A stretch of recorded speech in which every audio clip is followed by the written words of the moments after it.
So just do it.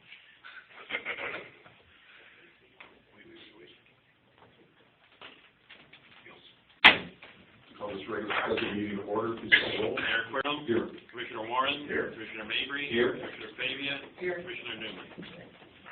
Please stand and join us in the pledge.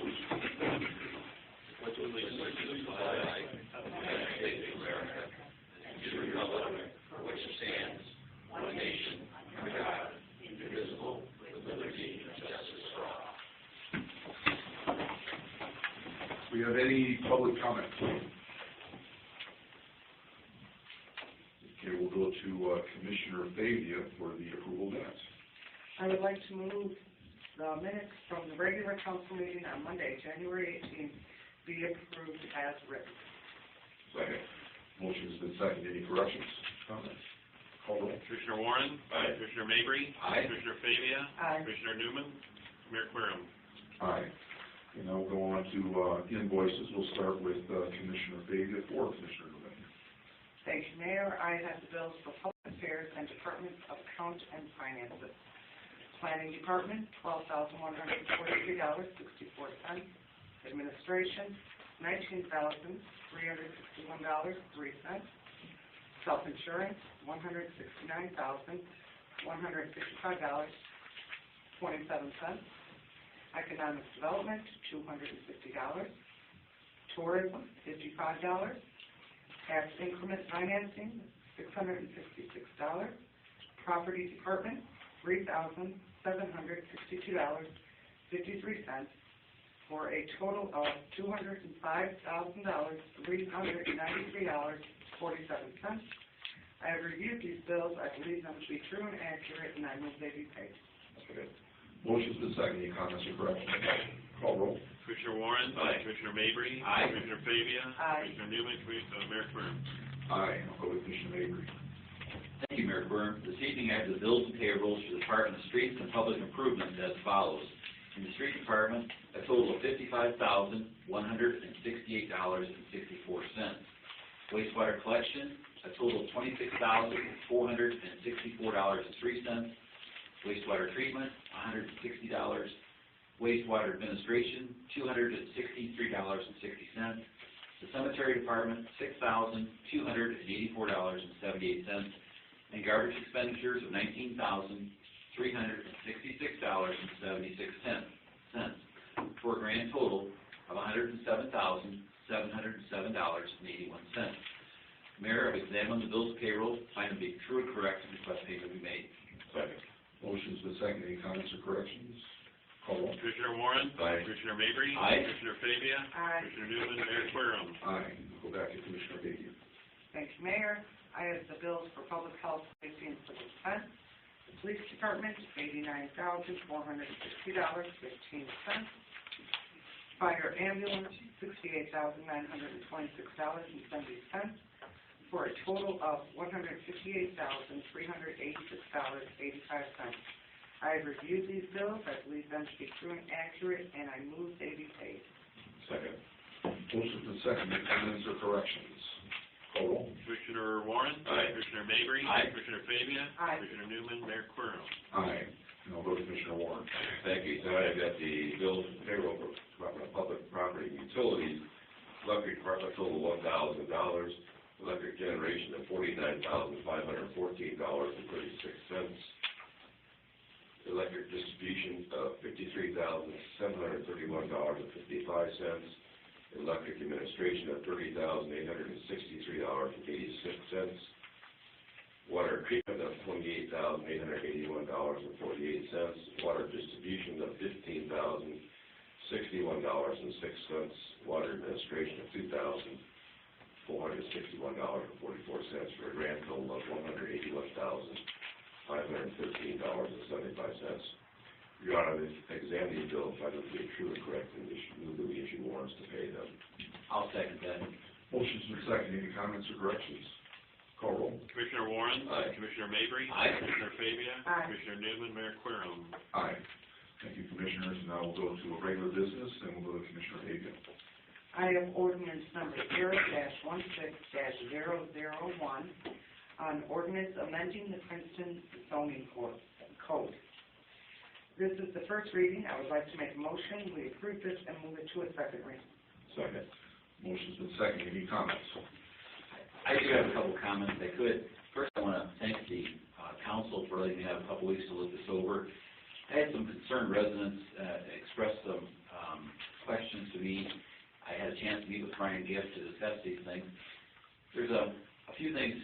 The bulk of this has got some very good things in here. The clamping down or trying to restrict billboards in Princeton was one of the things that they talked about, reducing the size of the signs. And I appreciate the fact that the Planning and Zoning Commission is a volunteer group that met and discussed these things. I personally own an electronic sign, so when I started looking at the restrictions for electronic signs for businesses, I had some questions. And as it's written right now is that, for example, on electronic signs, something like you'd see in front of the library or in front of like the Vex gas station, the most in the town, it's static images only. The sign cannot have any video. It's not supposed to have any movement or animation or blinking or flashing. And also, like during transitions, it says there shall be no foreground animation, traveling, or scrolling between display messages. So we're taking and limiting the effect of these signs, and these are very expensive investments for businesses, and if properly used, I think the electronic signs can be valuable for the businesses and not obtrusive for the community. And I realize that over East there are some issues with signs being overly abused with illumination, things like that. So as it stands now, and I'm glad Brian's here, he can clarify this on these signs, but right now, the way this would be if it was passed, we could not have any video or any movement, no animation, no blinking or flashing of an electronic sign. Is that correct? That would be correct. Just step up to the podium, Brian. We want to make sure you get the full effect of your sentence here. Yes. But I think what we would do would be, we could grandfather in the existing signs, and what we do is maybe notify the sign owners that have electronic message boards already and send them a copy of the ordinance and allow them to voluntarily comply with the new regulations. And then obviously even City Hall has, we've got a sign here that has some motion on it also, so we can go look at that too. And I appreciate bringing it up. I went to look at the signs this past couple of days, and City Hall does it. It has a, right now as we speak, there's two things. It scrolls with the website, and it also has a American flag that appears to be waving in the breeze.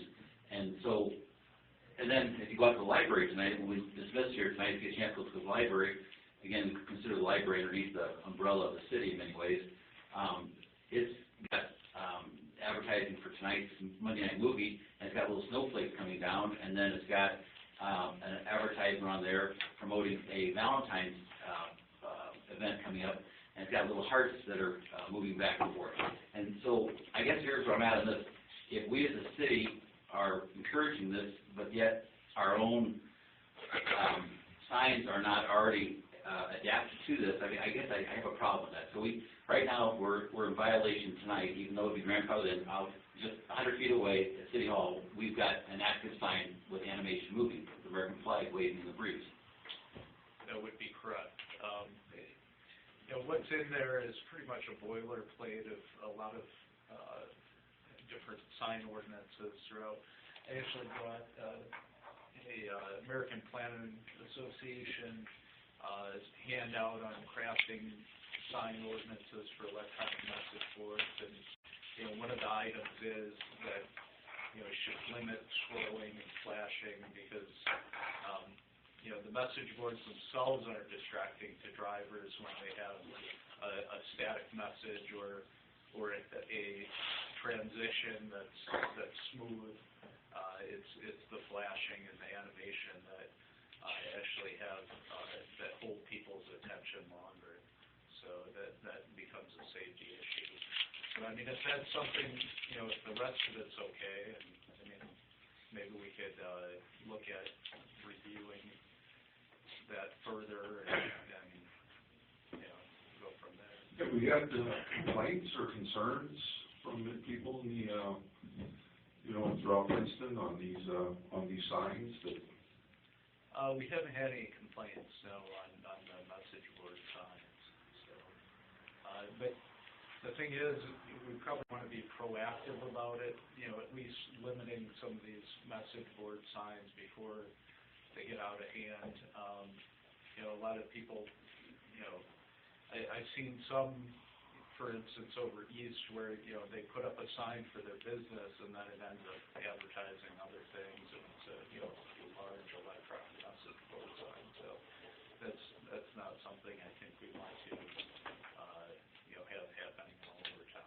part of, you know, the problem that I see with grandfathering in the signs that are currently out there is that you might have a business come in, you know, a month from now or whatever, and they might want to put a sign like that because there's another business here in town that they would compete with, and they have a sign, and they wouldn't be able to put one up. And, you know, they might take the position, you know, why do they get to have a sign that's animated and I can't? And, you know, of course, a lot of that I think would depend on where they're located in town, but, you know, I can see that being an issue as well.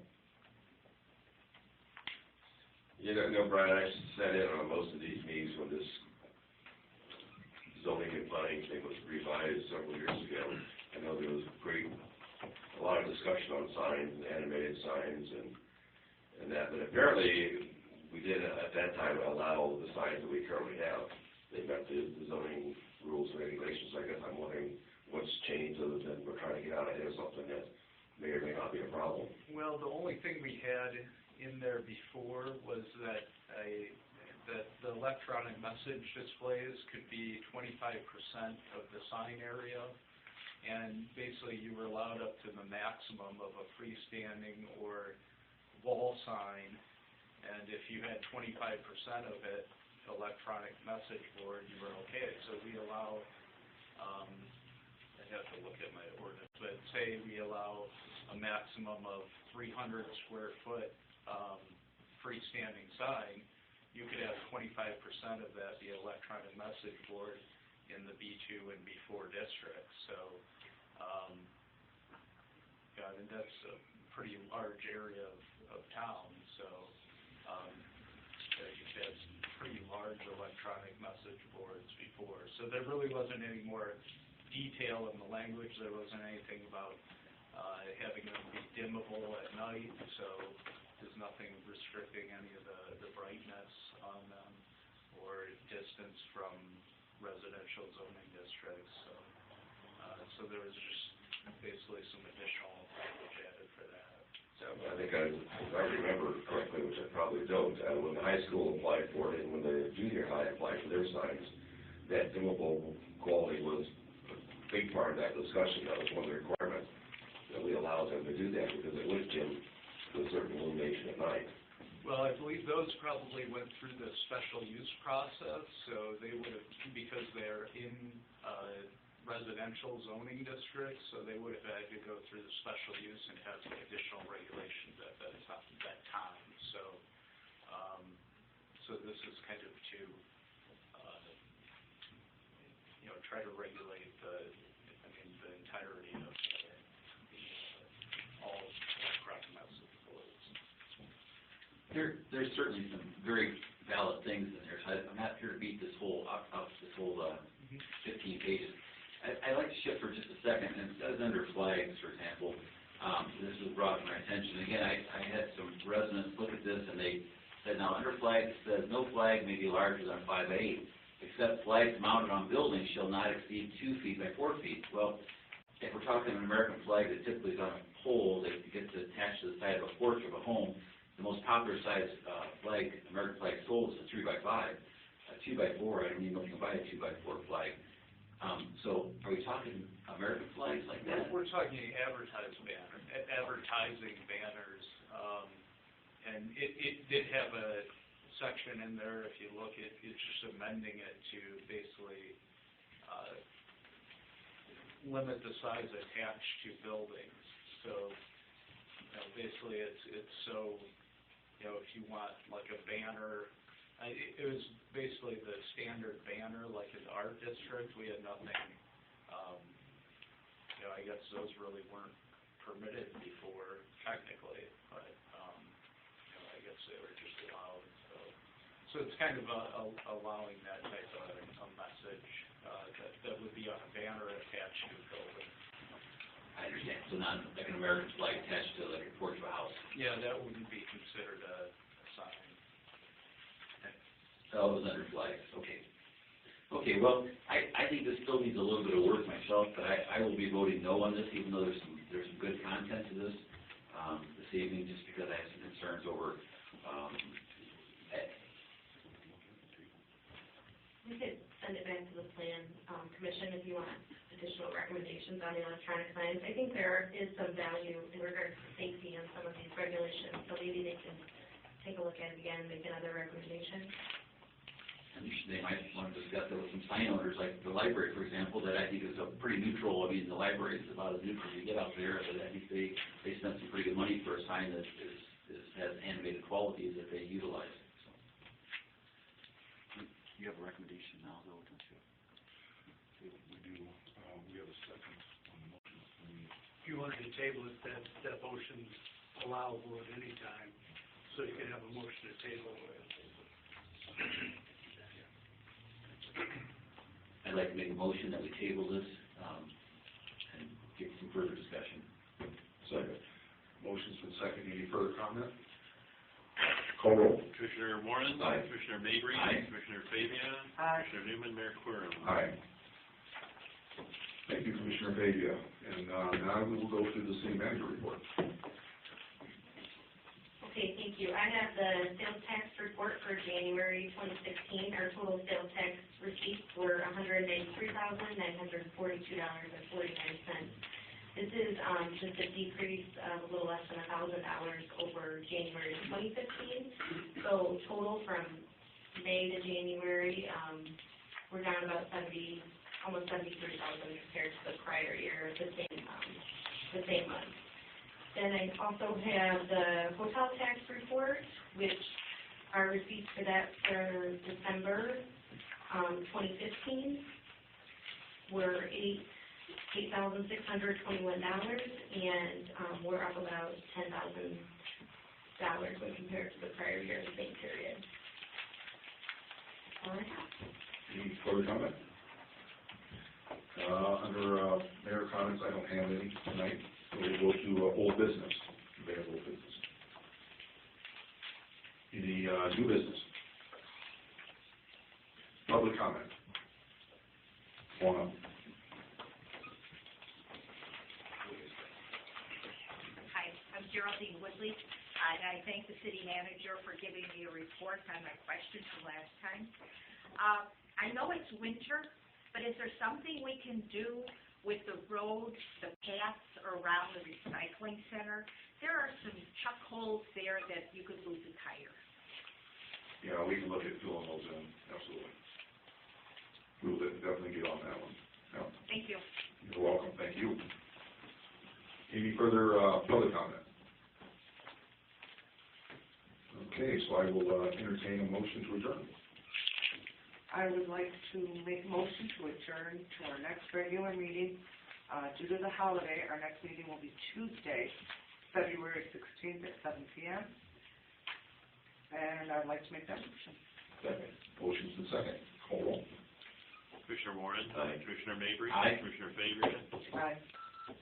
Commissioner Newman, Mayor Querem. Aye. And this meeting's adjourned.